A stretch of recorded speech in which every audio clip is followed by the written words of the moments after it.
So you never really forget the moment that someone shares with you that they are thinking about ending their life. And at the time, I didn't have, any formal suicide prevention training, just a ton of empathy. And that moment, being on the listening side of that conversation, changed my entire perspective on mental health. So, Talkticians, welcome and welcome back to my channel. My name is Tatiana. I am your go-to conflict resolution coach and your certified mental health first aid instructor. And today we're talking about something that affects all of us, whether we realize it or not. Mental health awareness is not just a hashtag or a theme. This is an opportunity to really check in on ourselves and check in on the people around us that we love and care about. So in today's video, you'll learn why I became a certified mental health first aider. We'll talk about some common myths around mental health. We'll also discuss why mental health education is so important. And then I'm going to leave you with 5 free and low-cost resources that everyone should have. So just a little bit about my story. A few years ago, I was leading a diversion program for what people like to call at-risk youth. And these young ladies had come from very difficult backgrounds. Some were experiencing domestic violence at home and food insecurity, homelessness, all kinds of traumatic situations that no child should be going through. In this program, open discussion was a very big part of what we did. And one day in that discussion, I had a young lady who was brave enough to open up and share that she was struggling with suicidal thoughts. Now, at the time, I said I did not have any formal, suicide prevention training, but I did have a lot of empathy and a lot of care. So I followed my instinct and I just listened to her talk. And sitting there and hear this child recount all of the daily horrors that she was dealing with and the struggles and the way that she felt and how she didn't have a lot of the basics, it's hard to even describe how difficult that was just to hear. But she was bold enough to share that story. And when she finished, she said, "You're the first person that actually believed me." And that bothered me as an educator, and it bothered me as a human being, because you mean to tell me that you shared this with another adult or you shared this with another person and they did nothing? In fact, they didn't just do nothing. They went as far as to invalidate your experience in one of your most vulnerable times. I had a really hard time with that.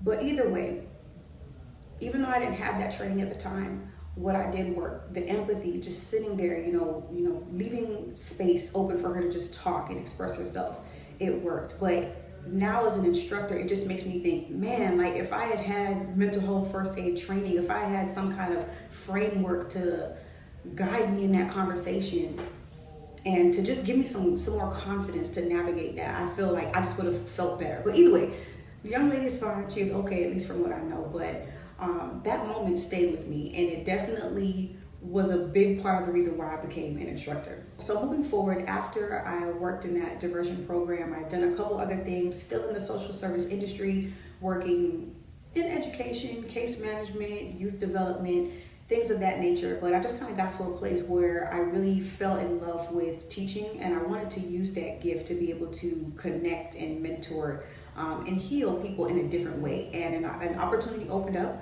for me to become a mental health first aid instructor, so I took it. In my role as a mental health first aid instructor, a big part of what I do is debunking myths, is education, right? So here are some of the common things that I hear that we really need to work through as a society. We don't have time for mental health problems. And I'm sure a lot of different cultures say that, but I hear it a lot in the Black and in the Caribbean community. Now listen here, you might not have time for the mental health issue, but I guarantee the mental health issue got time for you. So instead of invalidating our experiences, instead of sweeping things under the rug and acting like, we're not struggling in some capacity, we need to acknowledge what are we going through? What is the struggle? What's the emotion? And then actually be willing to get help. There's nothing wrong with that, but we have to first acknowledge it. So another common myth is that people who go to therapy are weak. Now, for me, that could not be further from the truth, because the people who have the access to therapy are actually choosing to do the work to face their demons. Okay, they are facing their deepest, darkest moments, and a lot of people do not have the courage to do that. They are learning the tools to cope, and they're learning the tools to recover, So I consider that to be quite strong and quite courageous. And another big one that comes up, as I'm teaching courses, is that if a person is generally, smiley and happy and outgoing, that it's not possible for depression to knock on their door. And to be quite honest, that could not be further from the truth. So many of us are so good at masking because we need to do so in order to survive. But it is simply not true that because a person appears happy that they're not dealing with grief, resentment, rejection, and all of those different feelings that are a part of the human experience. So it's important for us, one, to recognize that, but then also to make sure that we are doing the work to check in on the strong friend. So why does mental health education matter so much? It's important because a lot of the information that we have out there is just inaccurate, to be quite honest. Some people will say, well, you just need to be positive. You just need to pray. You need to have an attitude of gratitude. And while that's great, I am all for that. Meditate, kumbaya, breathe, and everything else.